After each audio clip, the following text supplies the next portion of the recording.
মদন মিত্রের ঘনিষ্ঠ সহযোগী হিসেবে পরিচিত গুড্ডু আনসারিকে গ্রেফতারের পর তদন্তে আরও তৎপর হয়েছে পুলিশ।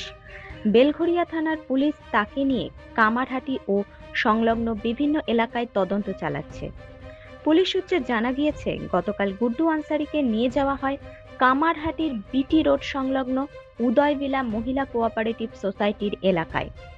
সেখানে বেআইনি নির্মাণ, পুকুর ভরাট, কারখানা স্থাপন এবং বিভিন্ন সম্পত্তি সংক্রান্ত অভিযোগের সূত্র ধরে তদন্তকারীরা তথ্য সংগ্রহের চেষ্টা করেন।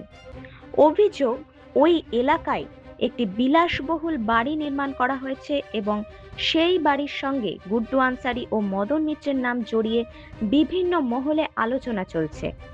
তদন্তের স্বার্থে ওই বাড়ি ও সংলগ্ন এলাকা ঘুরে দেখেন পুলিশ আধিকারিকরা। আজও তদন্তের ধারাবাহিকতায় গুড্ডু আনসারিকে নিয়ে কামারহাটি জুট মিল সহ একাধিক জায়গায় যায় পুলিশ। বিভিন্ন স্থান পরিদর্শন করে তথ্য ও নথি সংগ্রহের পাশাপাশি ঘটনা প্রবাহের সঙ্গে জড়িত সম্ভাব্য সূত্র খতিয়ে দেখা হচ্ছে। তবে এই সমস্ত অভিযোগ ও তদন্ত প্রসঙ্গে সংশ্লিষ্ট ব্যক্তিদের পক্ষ থেকে এখনো কোনো আনুষ্ঠানিক প্রতিক্রিয়া পাওয়া যায়নি। পুলিশ জানিয়েছে, তদন্ত চলমান রয়েছে এবং সমস্ত তথ্য যাচাই করেই পরবর্তী পদক্ষেপ করা হবে।